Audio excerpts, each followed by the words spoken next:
Hello students, प्रश्नावली 9.1 विशेष classes में आपका स्वागत है।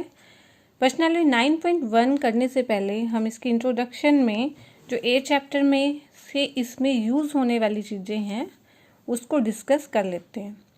तो हमने सबसे पहले 8.1 में ही ये रूल्स किए थे। क्या रूल थे? जिसको हमने बोला था लाल बटे कक्का, ठीक है। तो उसमें ल आ ल क आ, ठीक है। इस तरह से आपने याद रखा था। ल बटे क क्या होता? साइन। ल मतलब लंब। जैसे ये समकोण त्रिभुज है तो ये है लंब को ल से, करण को क से और आधार को आ से डिनोट किया था। तो ल बटे क है साइन, ठीक है। लंब बटे करण, लंब बटे करण। कोस थीटा है आधार बटे करण और ये है टेन थीटा है लंब बटे आधार। ये फॉर्मूले इसमें यूज होंगे हर क्वेश्चन के अंदर, ठीक है। आप इसको साइड में ऐसे लिख के भी याद रख सकते हैं। और एक ये वैल्यू जो हमने 8.2 में की थी, साइन 30 की वैल्यू है 1/2। वैसे हमने उसमें वैल्यू जो है 0 से 90 तक की थी, लेकिन इस जो चैप्टर में 30, 45 और 60 के कोण ही बनेंगे। तो साइन 30 1/2, इसलिए हमें ये वैल्यूज़ पूरी अच्छे से याद होनी चाहिए। Sine 45 1/√2, sine 60 √3/2। इसी तरह से कोस 30, कोस 45, कोस 60। टेंजेंट 30 की वैल्यू बहुत ज़्यादा यूज़ होगी, 1/√3। टेंजेंट 45 1, ये वैल्यू भी बहुत यूज़ होगी। टेंजेंट 60 √3/1। ये तीनों वैल्यू तो मोस्टली क्वेश्चंस में टेंजेंट की 30 पे, 45 पे, 60 पे, तो ये वैल्यूज आपको बहुत अच्छे से याद कर लेनी है इस चैप्टर को करने के लिए। चैप्टर बहुत इजी है। इसका हम फर्स्ट क्वेश्चन करेंगे चैप्टर का। तो फर्स्ट क्वेश्चन की स्टेटमेंट क्या है? सर्कस का एक कलाकार एक 20 मीटर लंबी डोर पर चढ़ रहा है। सर्कस का एक कलाकार एक 20 मीटर लंबी डोर पर चढ़ रहा है जो अच्छी तरह से तनी हुई है। देखो, अच्छे से तनी होगी तो ही चढ़ पाएगा। आपने देखा होगा सर्कस के कलाकार को कभी ऐसे चढ़ते हुए। और भूमि पर सीधे लगे खंबे के शिखर से बंधा हुआ है। भूमि पर एक मान लो ये खंबा है, इसके शिखर से एक तनी जो है बंधी हुई है और ये है डोर, ये है एक लंबी डोर जिस पे सर्कस का कलाकार ऐसे चढ़ रहा है, ठीक है। यदि भूमि स्तर के साथ डोर द्वारा बनाया गया कोण, भूमि स्तर के साथ ये जो डोर है इसके द्वारा बनाया गया कोण अगर 30 डिग्री है तो खंबे की ऊंचाई, ये है ना खंबा, ये तो डोर है, खंबे की ऊंचाई यानी ए बी हमें निकालनी है। एक बार फिर से क्वेश्चन देखें। सर्कस का एक कलाकार 20 मीटर लंबी डोर पर, ये जो डोर है ये है 20 मीटर लंबी जो अच्छे से तनी हुई है। भूमि के सीधे लगे खंबा, ये अगर खंबा लेते हैं तो इसके साथ शिखर से बंधी हुई है। यदि भूमि स्तर के साथ डोर का जो कोण है, ठीक है, वो 30 डिग्री हो तो हमें खंबे की ऊंचाई यानी ए बी ज्ञात करनी है। हमें क्या निकालना है? A B. तो हम ले लेंगे ए बी। अब आप ये स्टेटमेंट बहुत अच्छे से समझ गए होंगे। ए बी अगर हम खंबा ले लें और सी ए क्या है? एक 20 मीटर लंबी डोर है जिसका एक सिरा खंबे ए बी के शिखर पे और दूसरा भूमि पर स्थित सी पर बंधा हुआ है। ये हमने जो भी क्वेश्चन में दिया था उसको लिख लिया है। आप इसको कि ए बी अगर खंबा है, कि हमने किस चीज़ को खंबा लिया है, किसको डोर लिखी है, वो सब हमने लिख लिया। फिर आपका ये समकोण त्रिभुज ए बी सी बना है। जो खंबा है ये 90 डिग्री का कोण बना रहा है, तो ये समकोण त्रिभुज ए बी सी के अंदर अब हम देखेंगे ए बी सी में हमें एक तो हमें निकालना क्या है? खंबे की ऊंचाई। खंबा क्या है? ए बी, ठीक है। एक तो हमें ये करण ये लंब है, एक तो लंब और एक करण। देखो, करण हमें दिया हुआ है, लंब हमें निकालना है। तो हमें जो फार्मूला है लंब और करण के रूप में हमें चाहिए। तो देखो हमारा क्या फार्मूला है? साइन का लंब बटे करण फार्मूला है, ठीक है। जो चीज़ हमें निकालनी है हमने वो ए बी ऊपर लिख लिया। जो चीज़ हमें निकालनी है ए बी वो हमने ऊपर लिख लिया और जो हमें दी हुई है AC वो नीचे लिख लिया। तो हमें इन दोनों को यूज़ करके ही फॉर्मूला देखना था। तो AB बटे AC हो जाएगा। और साइन का इसके अंदर कौन हमें 30 दिया हुआ है, तो साइन 30 लिखेंगे हम इसको। साइन 30 किसके बराबर है, लंब बटे करण। ठीक है, ये साइन का फॉर्मूला लंब बटे करण है और लंब कितना है AB और करण है AC। ठीक है, तो ये चीज़ हमने कैसे पता चला कि साइन ही बनेगा, क्योंकि लंब बटे करण हमें यूज़ करना है। देखो, क्योंकि आधार का इसमें कोई यूज़ नहीं हो रहा, इसमें ऊंचाई का यानी लंब का और करण का यूज़ हो रहा है, तो इसलिए साइन का फार्मूला लगेगा। कोस का फार्मूला तब लगेगा जब आधार और करण का यूज़ हो रहा हो क्वेश्चन में, यानी आधार दिया हो या करण दिया हो और आधार निकालना हो, तब कोस का यूज़ होगा। टेंजेंट का कब होगा, जब लंब और आधार के रिलेशंस दे रखे होंगे। ठीक है, ऐसे आपको जैसे जैसे आप और क्वेश्चन करेंगे ये चीज़ और क्लियर हो जाएगी। तो यहाँ जो भी कोण बना होगा, हम जैसे हमने साइन बनाए ना लंब बटे करण, तो साइन के साथ लिख देंगे उस कोण को, साइन 30। अब लंब कितना है AB है और करण है AC, इतना हो गया। अब साइन 30 की वैल्यू हमने जो याद कर ली है, साइन 30 की वैल्यू क्या है 1/2। साइन 30 की वैल्यू 1/2 और AC हमें दिया हुआ है 20। हमने पहले ही दिया हुआ है डोर की लंबाई 20। अगले स्टेप में अब इसको सोल्व करना रह जाएगा, उसके बाद आसान हो जाएगा। ये 20 यहाँ इसके साथ गुना हो जाएगा, देखो क्रॉस मल्टीप्लाई होगी, तो 20/2 बराबर में AB और AB आ जाएगा 20/2 यानी 10 मीटर। अतः खंबे की ऊंचाई कितनी आ जाएगी, खंबे की ऊंचाई आ जाएगी 10 मीटर। ये है आपका आंसर। अभी आपने चैप्टर किया था तो आपको लगता होगा कि इसका कोई यूज़ नहीं है, लेकिन देखो इस तरह की जो लंबी दूरियां मापने में टावर की ऊंचाई निकालने के अंदर हम ट्रिग्नोमेट्री यानी त्रिकोणमिति का बहुत यूज़ करते हैं। आप इस चैप्टर में यही सीख रहे हैं। क्वेश्चन नंबर 2,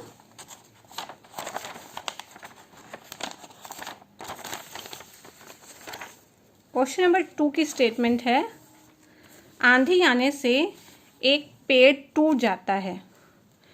आंधी आने से एक पेड़ टूट जाता है और टूटा हुआ भाग इस तरह मुड़ जाता है कि पेड़ का शिखर जमीन को छूने लगता है और 30 डिग्री का कोण बनाता है। सबसे पहले तो हम देख लेते हैं, एक पेड़ हमने अगर बीड़ी पेड़ ले लिया, बीड़ी पेड़ लिया और आंधी आने पर वो यहाँ से टूट गया, कहीं से तो टूटेगा ना, अगर यहाँ से टूट गया तो ये जो सीढ़ी हिस्सा है ये टूट के ऐसे गिर गया। ठीक है, ये हिस्सा टूट के ऐसे गिर गया। ठीक है, और जमीन को A पर छूने लग गया। ठीक है, तो अब फिर से स्टेटमेंट देखो, इस चीज़ को हमने इसका डायग्राम बना दिया है। आंधी आने से एक पेड़ टूट गया और टूटा हुआ भाग, ये टूटा हुआ भाग इस तरह से मुड़ गया कि पेड़ का शिखर जमीन को A पर छू रहा है और 30 का कोण बनाता है। ठीक है, 30 का कोण बनाता है। पेड़ का जो पाद बिंदु है, पेड़ का जो सबसे नीचे वाला बिंदु है उसको पाद बिंदु बोला है। उसकी दूरी, जहां पेड़ का शिखर जमीन को छू रहा है यानी A पर, इसकी दूरी अगर 8 मीटर है, ये हमें दी हुई है 8 मीटर है, तो पेड़ की ऊंचाई निकालो।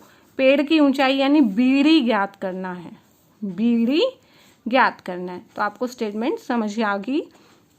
माना बीड़ी पेड़ है, ठीक है, हम लिख देंगे जो C से टूटने के बाद किस सिचुएशन में आ गया, CA वाली स्थिति में आ जाता है। A पर पेड़ का शिखर D, जो शिखर D है वो जमीन को छू रहा है। ठीक है, तो ये है हमारी स्टेटमेंट जिसके अकॉर्डिंग हमने डायग्राम बना लिया। अब क्या है, प्रश्न के अनुसार A कोण हमें 30 का दिया हुआ है, BC हम मान लेते हैं, ये जो BC है ये x मीटर मान लेते हैं। और देखो CD अगर हमने y मीटर मानना है, CD y मीटर मानना है, तो यही टूट के यहाँ गिरा है, तो ये CA भी कितना हो जाएगा y मीटर, यानी CD बराबर में CA y मीटर। अब समकोण त्रिभुज ABC, त्रिभुज तो यहाँ बन रहा है ना, समकोण त्रिभुज ABC के अंदर हमें देखो क्या क्या चीजें दी हुई हैं इसमें। हमें यहाँ पे आधार, ठीक है, और दिया तो हमें और कुछ भी नहीं हुआ, यहाँ पे आधार दिया हुआ है हमें, लेकिन निकालना क्या है, हमें निकालना है BC। एक तो हमें BC भी निकालना है, एक AC भी निकालना है, ठीक है। BC क्यों निकालना है, देखो ये हमें पेड़ की ऊंचाई निकालनी है, तो इसमें ये BC भी है और CD भी, CD ही तो CA है, राइट ना, तो CA भी निकालना है, इसलिए BC भी। तो एक बार तो हम X और 8 यानी लंब और आधार ले लेंगे, ठीक है। क्या ले लेंगे, लंब और आधार। जब हम लंब और आधार लेंगे तो लंब बटे आधार क्या होता है, लंब बटे आधार की जरूरत है हमें, ठीक है। तो यहां से आपको पता चलेगा कि टेंजेंट का फॉर्मूला लग जाएगा, यानी x बटे में 8, BC बटे में AB, BC बटे में AB, टेंजेंट बन गया ना। BC क्या है, आपको यहां से समझना चाहिए, BC है लंब और ये है आधार, तो BC बटे में AB, लंब बटे आधार, तो रूल बन गया टेंजेंट और कोण बना हुआ है 30 का। BC क्या लिया है हमने, x लिया है, BC की जगह हम लिख देंगे x, AB कितना दिया हुआ है 8, ठीक है। और ये टेंजेंट 30 कितना होता है, टेंजेंट 30 की वैल्यू होती है 1/, टेंजेंट 30 की वैल्यू 1/, वर्गमूल 3। अगले स्टेप में 8 उधर जाके गुना हो जाएगा तो बन जाएगा 8/, वर्गमूल 3, ठीक है। अब क्या होता है कि हमने जो वर्गमूल वाला कोई भी नंबर है वो नीचे नहीं रखना होता, तब हम प्रीम्यकरण कर देते हैं। अगर वर्गमूल वाली कोई भी संख्या नीचे आ जाती है, डिनोमिनेटर यानी हर में आ जाती है, तो हम उसको सोल्व करते हैं प्रीम्यकरण से, ताकि वो हर में ना रहे। देखो प्रीम्यकरण करने के लिए वर्गमूल 3 को वर्गमूल 3 से ऊपर नीचे गुना कर दो, तो ये 8 वर्गमूल 3 में क्या आ गया, वर्गमूल 3 गुना वर्गमूल 3 क्या होता है 3, वर्गमूल 3 गुना वर्गमूल 3 होता है 3, ठीक है। तो x की लंबाई आ गई, ऐसे x की लंबाई आ गई 8 वर्गमूल 3/3। ऐसे ही हमें y की भी निकालनी है, हमें दिया तो ये है, अब हमें करण को यूज करना है और आधार को यूज करना है। तो आधार बटे करण क्या होता है, कोस का फार्मूला होता है ना, ठीक है। ये फॉर्मूले देखो यूज होने हैं कितने, तो आप चाहे ये फार्मूला हर क्वेश्चन में साइड में लिख लें, ये चीज लिख लोगे तो उससे भी आपको आइडिया हो जाएगा। अब हमें यूज हो रहा है आधार और करण, तो आधार बटे करण यानी AB बटे AC, आधार बटे करण यूज करेंगे क्योंकि हमें y निकालना है। अब AB बटे AC, ये बन जाएगा कोस, और कोण दिया हुआ है 30। कोस 30 कितना होता है, कोस 30 होता है वर्गमूल 3/2, ठीक है। कोस 30 का वैल्यू है वर्गमूल 3/2। 2 को उधर गुना करेंगे तो 8 दूनी 16, y को इधर करेंगे वर्गमूल 3y, ये इधर जाके इसके डिवाइड हो जाएगा ना वर्गमूल 3, तो 16 वर्गमूल 3y। यहाँ पे भी वर्गमूल वाली जो संख्या है नीचे आ गई है, हर में आ गई है, तो इसका हम प्रीम्यकरण करेंगे, वर्गमूल 3/3, 16 वर्गमूल 3/3। तो y कितना आ गया, 16 वर्गमूल 3/3। और हमें निकालनी है पेड़ की ऊंचाई, पेड़ की ऊंचाई है BD, पेड़ की ऊंचाई है BD। BD क्या है, BD है BC यानी x प्लस में y, BD क्या है x प्लस में y, जहाँ की x आ गया है, x आ गया 8 वर्गमूल 3/3 और y आ गया है 16 वर्गमूल 3/3, ठीक है। x की वैल्यू ये पुट कर दो और y की वैल्यू ये वाली सोल्व कर दी है ना जो, वो ये पुट कर दो। अब क्या करेंगे, इसके बाद हमने क्या करना है, इन दोनों के अंदर क्या कॉमन आ रहा है, देखो हर के अंदर 3 आ रहा है दोनों की, तो 8 जमा में 16, 24 वर्गमूल 3, ठीक है। इसका प्रीम्यकरण अब इसका एल्शियम ले लिया था, फिर 3 8 24, 8 वर्गमूल 3 मीटर जो है पेड़ की ऊंचाई आ जाएगी, ये आ जाएगा आंसर। तो क्वेश्चन नंबर 2 बहुत ही इंपॉर्टेंट था जो अभी हमने किया है। अब हम करेंगे क्वेश्चन नंबर 3। क्वेश्चन नंबर 3 में एक ठेकेदार बच्चों को खेलने के लिए एक पार्क में 2 फिसलन पट्टी लगाना चाहती है जिसका शिखर 1.5 मीटर की ऊंचाई पर हो और भूमि के साथ 30 डिग्री के कोण पर झुका हुआ हो। तो 2 फिसलन पट्टी लगाती है जिसका शिखर, पहली जो फिसलन पट्टी है उसका शिखर 1.5 मीटर की ऊंचाई पर है। तो फिसलन पट्टी आपने पार्क में देखी होगी, जैसे यहाँ से बच्चे एक सीढ़ियाँ होती हैं, चढ़ते हैं, यहाँ बैठ के फिसलते हैं, ठीक है। तो ये फिसलन पट्टी है। तो उसकी शिखर की ऊंचाई 1.5 मीटर दी है और भूमि के साथ कोण कितना दिया हुआ है, 30 डिग्री, ठीक है। एक तो 2 फिसलन पट्टी में से एक फिसलन पट्टी तो ये है, जबकि अधिक उम्र के बच्चों के लिए 3 मीटर की फिसलन पट्टी जिसका भूमि का कोण 30 डिग्री। देखो जो छोटे बच्चे हैं उनके लिए तो 1.5 मीटर की लंबाई वाली, और जो अधिक उम्र के बच्चे हैं उनके लिए 3 मीटर ऊंचाई वाली एक फिसलन पट्टी जिसका कोण क्या है, 60 डिग्री हो। तो प्रत्येक स्थिति में फिसलन पट्टी की लंबाई क्या होनी चाहिए, फिसलन पट्टी ये है ना, तो इसकी लंबाई क्या होनी चाहिए, जब 1.5 मीटर ऊंचाई है तब क्या होना चाहिए, और 3 मीटर ऊंचाई है तब क्या होना चाहिए। तो ये हमें निकालना है। तो हर केस में समकोण त्रिभुज ऐसे बन जाए। तो स्थिति 1 है, जो छोटे बच्चे यानी 5 वर्ष से कम उम्र के बच्चों के लिए फिसलन पट्टी की लंबाई हमने फर्स्ट सिचुएशन में ज्ञात कर रहे हैं। तो माना AC जो है फिसलन पट्टी की लंबाई L से हमने ले लिया, AC को हमने L ले लिया, ये क्या है, करण है। और AB हमें दिया हुआ है 1.5, ये क्या है, AB जो 1.5 है ये है लंब, ठीक है, और कौन सी 30 है। अब इसमें लंब बटे करण यूज होना है, लंब बटे करण साइन, ठीक है। तो बन जाएगा साइन और कोण लिख लो साथ में, साइन 30। लंब है AB, राइट, लंब AB और AC क्या है, करण, लंब बटे करण। आप यहाँ लिख भी सकते हो लंब बटे करण, ठीक है। अब AB कितना है, AB हमें 1.5 दिया हुआ है, 1.5 लिख लो। AC दिया हुआ है L, राइट, AC हमने L ले ली थी ना लंबाई, AC को L ले लिया था। और साइन 30 की वैल्यू होती है, साइन 30 की वैल्यू होती है 1/2। साइन 30 की जगह लिख लो 1/2। अगले स्टेप में इसके बाद इसको सोल्व करेंगे। ये मेन स्टेप हमारा हो गया, यहाँ वैल्यूज पुट कर ली हैं हमने। 2 से 1.5 की अब गुना करेंगे, 2 से 1.5 की और L की 1 से, ठीक है, से क्रॉस मल्टीप्लाई हो जाएगी। 1.5 को 2 से करेंगे और ये है L की 1 से होगी तो L आ गया। 1.5 को 2 से किया, 15 दूनी 30, और पॉइंट के बाद एक अक्षर है तो यहाँ से पॉइंट लगाएंगे तो 3 आ जाएगा, ठीक है, 3.0। तो L कितना आ गया, 3 मीटर।